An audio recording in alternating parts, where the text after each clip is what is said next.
Congress, and so pleased to have them playing leadership roles here in the Congress, in the Democratic caucus, and always joined by Vice Chair Ted Lieu as well. And we want to start by expressing our prayers from the entire Democratic caucus to the people of Los Angeles County and Southern California for what they are going through today. I know the Vice Chair will expand on this, and whose office has been affected by the destruction. But we are thinking about our friends and colleagues, coworkers and employees and loved ones out there. We saw this is going to take an unprecedented amount of rebuilding. People have lost everything. They've lost loved ones. They've lost their churches. They've lost heirlooms and wedding photos. The depth of this is so hard to comprehend.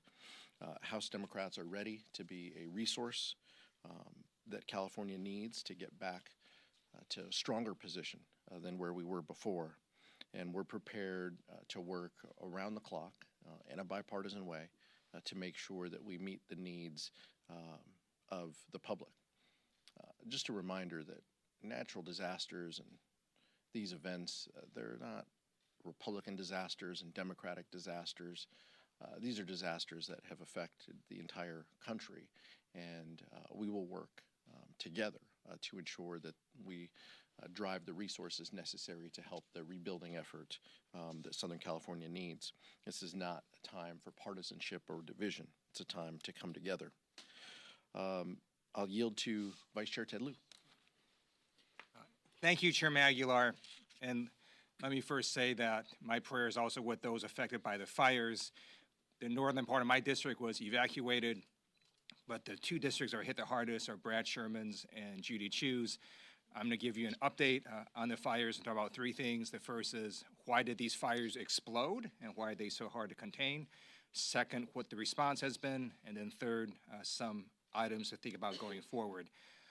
So in terms of what caused these fires to spread so quickly, we had a number of factors. There was drought-like conditions in Southern California for a number of months. We had very low humidity, and then the Santa Ana winds, this phenomenon of high winds hit us. We've had Santa Ana winds in the past, but never at this scale, up to 100 miles per hour. So I want you to think about a hurricane with fire in it. And that's what a number of these communities experience. And these winds can blow these burning embers for miles and miles and miles that then set structures on fire. So overall, there's a lot of wildfires happening. There are two main ones: the Palisades fire, mostly in Brad Sherman's district, the Eden fire, mostly in Judy Chu's district. About 41,000 acres have burned. Washington, D.C. itself is about 43,000 acres, for perspective. Over 12,000 structures have been destroyed, at least 23 people confirmed dead. The response has been overwhelming. Over 15,000 personnel fighting these fires from multiple states and multiple countries, nearly 1,500 fire engines, over 80 aircraft, and FEMA's on site providing assistance to people who need disaster aid. So going forward, we have to think about climate change. It is causing more extreme weather events, not just in California, but across America. California had these atmospheric rivers causing huge flooding last year, and now we have these wildfires. And second, I just want to say it is outrageous for Speaker Johnson to try to tie conditions onto this disaster relief, or to tie disaster aid to unrelated concepts like the debt ceiling. We should not be leveraging the pain and suffering of our fellow Americans to try to force through policy changes. And when Mother Nature strikes, she doesn't care about party affiliation. At the end of the day, we're all Americans. It's now my great honor to introduce to you the freshman class president, Yasmin Ansari from Phoenix. Prior to this, she was a vice mayor of Phoenix, and she served on the city council of Phoenix, and she's also the first Democratic Iranian American ever to serve in the United States Congress. Thank you, Vice Chair Lieu. Hello, everyone. My name is Yasmin Ansari. I'm humbled to be Arizona's newest Congresswoman. Today, it is my honor to join colleagues here in my role as freshman class president. First, let me say my thoughts are with the Californians lost, displaced, and harmed by the devastating wildfires. My state is no stranger to this uniquely painful natural disaster.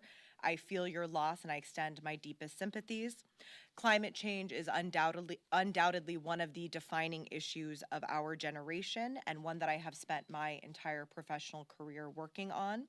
As the youngest woman in the 119th Congress, I intend to work with my colleagues in the caucus, especially those from California, to ensure that we are passing legislation that invests in the continued sustainable future of the Southwest. Our region is growing faster than we can keep up with, and we need to work together to ensure our constituents have a viable future. I worked on the Paris Climate Accords to do just that, and I'm looking forward to expanding on that work here in Congress. Democrats are focused on getting things done as we enter the 119th Congress. We have real policies and plans to lower prices for American families, from groceries to housing to childcare. We're listening to the people in our districts, and we know that they are struggling to make ends meet.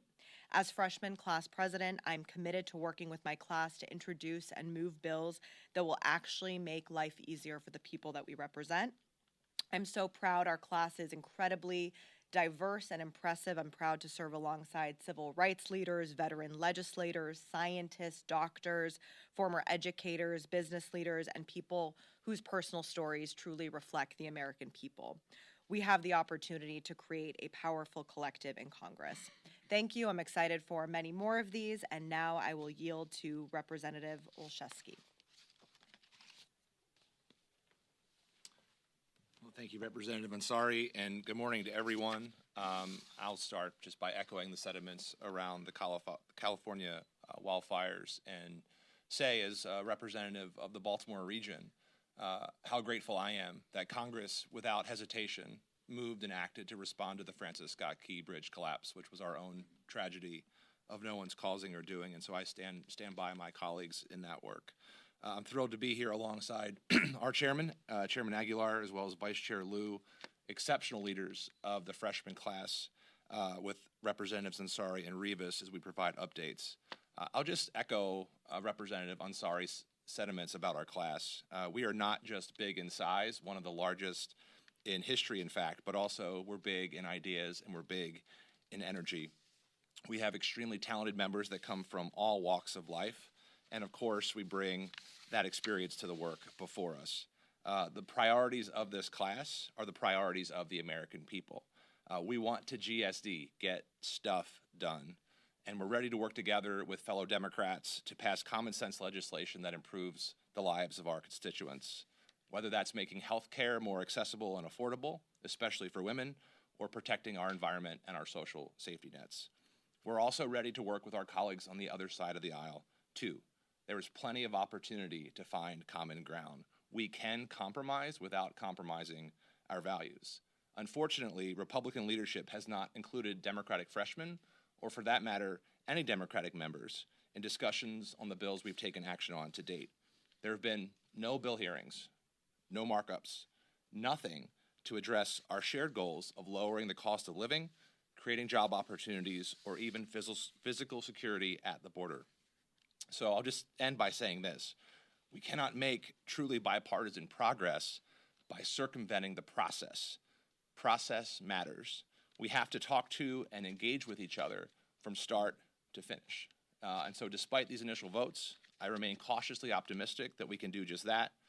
The freshman class is ready to be at the table, especially now that we have our committee assignments. We're ready to get to work together. And now I'm happy to turn things over to my friend, Congressman Luz Rivas, another barrier breaker in her own right, as the first Latina to represent her district in California. Representative Rivas. Thank you. Thank you, Chair Aguilar and Vice Chair Liu, for having me here today along with my fellow freshman colleagues, Representatives Ansari and Olszewski. As freshman leadership representative to our freshman class, my job is to ensure that our 33% House Democratic freshman class is represented.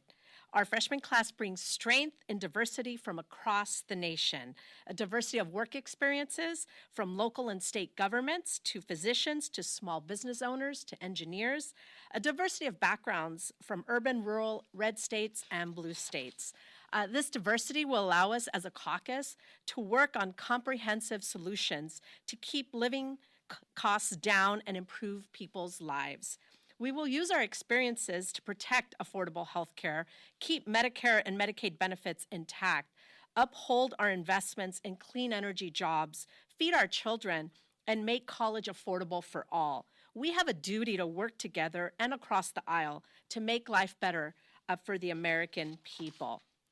As a member that represents the city of Los Angeles, I can't start without thanking the firefighters and first responders from across the country who have been working nonstop to put out the fires in Southern California. Our hearts go out to those who lost their lives and livelihoods, as well as those who continue to be threatened by this disaster. The toughness and resiliency that the nation saw this past week in Los Angeles, that so many of us know, and it makes us proud to be from Los Angeles. Over the past week, I visited evacuation centers in my district and across the county, burn sites, command posts, to learn about the coordination across the state, local, and federal levels in fighting the fires. You know, what I saw at each I saw community members coming together to help their neighbors through a tough time. I have many friends that have lost their homes, that have lost everything. Every day I learn about someone I personally know that no longer has a home in Los Angeles. Constituents who evacuated and were unsure if their home was still standing called my office and asked how they could help their neighbors. And now I'm hearing accounts that shelters are full with donations, you know, showing how much those of us from Los Angeles care about our friends and family. This is what LA is about, and it is what my California congressional delegation colleagues on both sides of the aisle know to be true. I want to thank President Biden for issuing a major declaration disaster so that our constituents can immediately access the federal resources that they need to recover. It's crucial that we continue to work together to make sure federal aid, without any conditions, and resources are delivered quickly to the people that need it the most. This isn't about party or politics. It's about getting our constituents the resources that they need to rebuild their lives in the wake of this disaster. Thank you, and I yield back to Chairman Aguilar. Thanks, Liz. Thank you, Representative Rivas. Appreciate my colleagues joining us here today. Questions? Joe, appreciate you auditing this course and joining us here. What specific conditions have Republicans asked for you? And would you ever consider asking for conditions the next time there's a disaster in Florida or Texas or Louisiana? Obviously, I mean, we have a pretty robust track record when it comes to disaster assistance and emergency supplementals, you know, the terms we throw around here when it comes to disasters, whether it was Hurricane Katrina or Hurricane, Sandy. In years past, Democrats, even when we had united control, never asked red states or Republicans for anything. We prioritized helping people. We prioritized funding the disaster relief fund so people could get the assistance that they need. We prioritized community development block grant funding for disaster recovery that was specific to those who have gone through events like this, whether that was Louisiana or Hawaii and Maui or New York or the Carolinas. It would never cross our mind to add conditions, and that's why it's unconscionable that Speaker Johnson would raise this issue. But let's separate this, because what Speaker Johnson is doing, he does not have the votes to raise the debt limit. So he is trying to do everything he can so Donald Trump can have a victory, so billionaires and the largest corporations can continue to enjoy tax treatment that they want to the tune of a couple $1 trillion. In order to do that, they have to raise the debt limit. He does not have the votes for that. And so that's why he is joining these two. And we expect them to talk about a lot of issues that they could address if the debt limit was raised. The important piece, as the vice chair noted, these disasters don't have red and blue ties on it when they come into our communities. We just need to provide the aid and the assistance so people can recover and get back to some sense of normalcy. Michael? Thank you, Mr. Chair. Last night, or a little after midnight, Mayor Garland released Jack Smith's report on the January 6th investigation into President-elect Trump. The report said that had, President Trump not been elected, and if he wasn't coming into office next week, that he probably would, that Jack Smith was confident that he would have been convicted and that the DOJ would be able to sustain that conviction. I want to get your thoughts. Have you been able to see any of the report yet? What are your thoughts on the fact that he may have been convicted had the election not gone the way that it went? I appreciate that this is now public. I look forward to reading it. I have not to date read that specific piece, but as you know, the January 6th committee talked about election interference. We talked about the fake electors scam at length. So I'm familiar with the topic and familiar with some of the testimony that they took. Jack Smith and the Department of Justice had access to more grand jury transcripts and information than the January 6th committee did. But the facts remain that President Trump intimately was part of the election interference, having fake electors, and trying to thwart a peaceful transfer of power. And so that is part of the public narrative. I mean, those are the facts. What the January 6th committee did is we raised those facts and put them in a report that the former president and incoming president is not happy with. But the facts are not changed, and we saw this. The public saw this as we reported it in real time, and as we reported it after the event through our committee. And now the public will have a more thorough report as a result of Jack Smith's documents being released. And I think all of the documents should be released. I've said this publicly. Mike Pence's transcript to the grand jury should be released. The other part of the special counsel's report should be released on the classified documents. All of that should be released in advance of Monday. The American public deserve to see exactly who Donald Trump is. I respect that he was elected, but the American public deserves a higher level of visibility into his role in those events. Scott? Mr. Chairman, on page 112 of that report, you will see that Jack Smith emphasizes the menacing, harassment, and threats people get for defying Trump, for being part of the investigation. Are you concerned about retribution, safety? Yeah, the January 6th committee, I mean, our members, it was just such an honor to be part of that group of public servants.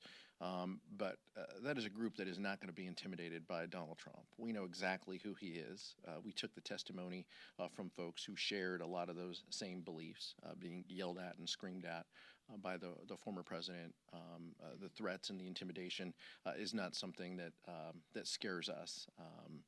We stand by the work product. We stand by the work that we did. We stand by our ability to have a fair process and an open process where we gathered facts and presented them to the public and then preserved everything for the public to look at. Footnotes and transcripts is all in the public record. And so we stand by our important work and aren't going to be intimidated by the prior and incoming president. Nick, and then. I want to ask about the reporting that members of the January 6th Select Committee discussed pardons for their work. Have you sought a pardon, or would you be interested in one? And do you think the staff of that Select Committee should receive pardons? Have not sought a pardon, have not talked to anyone in the White House related to a pardon. I stand by the work that we did. We didn't do anything wrong. I don't think a pardon is necessary. We committed to do a process together, to shine light on exactly what happened on January 6th and the lead up and the president's role in thwarting a peaceful transfer of power. That's exactly what we did, and we stand by that work product. I'm not aware of any conversations with the White House related to that. Chairman, you touched on this about there's been no debate over any bills, but yet as part of the original rules which established the House procedures, it contained the Born Alive Survivors Protection Act along with 11 other bills. Just your reaction to that, the Republicans putting that in and not allowing for any sort of compromise, any sort of debate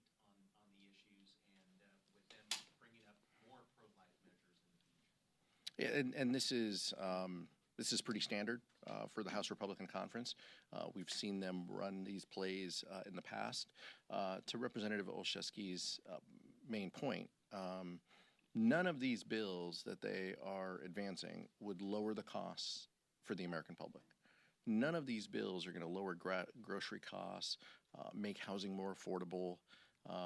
That's the unfortunate part, and it's a missed opportunity because the American public has said very clearly that they want us to work together to solve problems, and none of the bills that they are proposing would do that.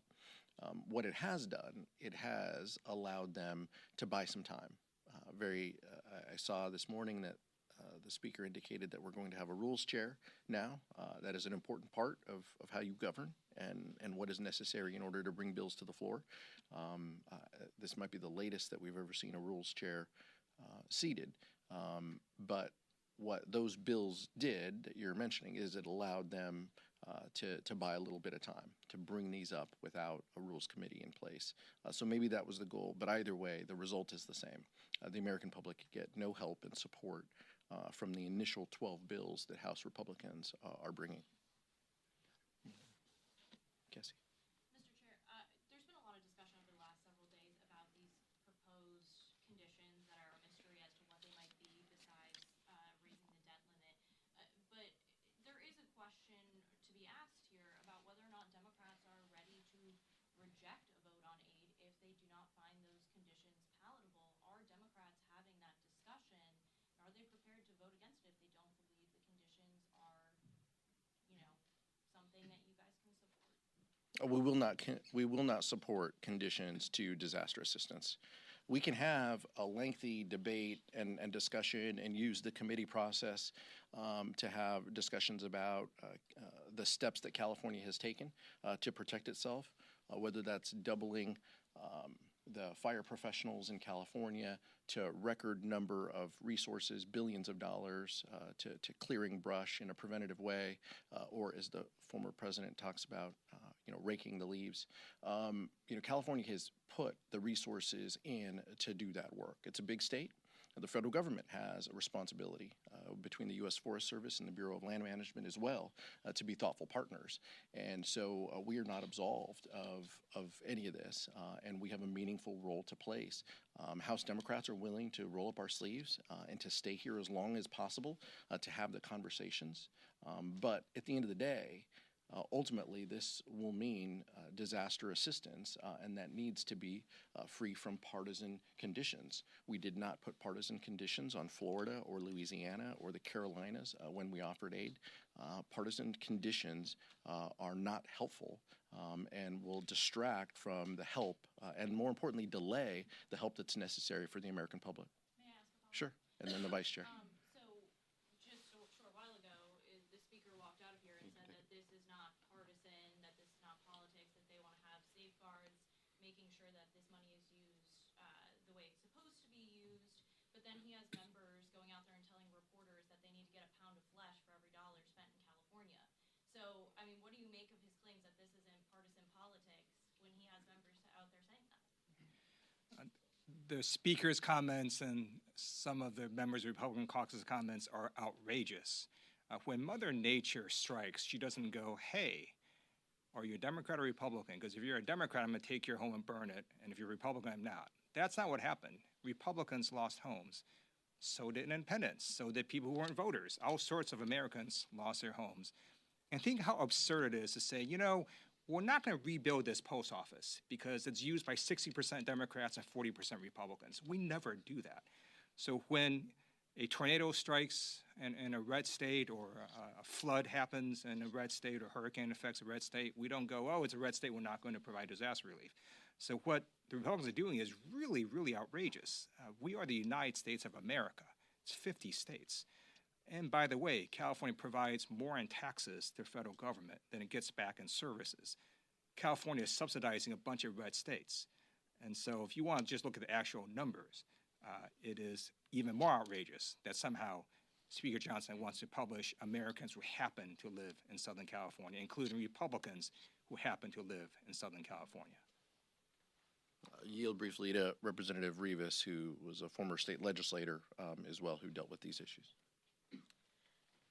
Thank you, Mr. Chair. You know, the state of California has invested in wildfire mitigation efforts for years, but this weekend, Chair Aguilar and I joined Congressmember Judy Chu for the destruction that the Eaton Fire did in Altadena. And anyone that visits that, I mean, you just want disaster aid to be there immediately. Speaker Johnson has not visited California. I think the members of the districts most affected would be happy to invite him to witness this destruction. And from once you see it, you'll know that we need to send aid immediately. Right? There's people that have lost everything in parts of Los Angeles that will take long to recover. They're scared. Where are they going to live? Do they still have to pay their mortgage payments? Do they still have to pay utilities? It's going to take years to rebuild these communities. People lost their churches, their schools, their stores, their businesses. There's people that lost both their business and their home. We have to help the people in California rebuild and recover. Representative Rivas and I stood at an intersection in Altadena and saw in between two churches that had been completely burned down. I guess my question to the speaker is, what do you tell those congregants? What do you tell those community members who will see delays because of politicizing the disaster assistance? That's unfair and it's wrong. Last question back.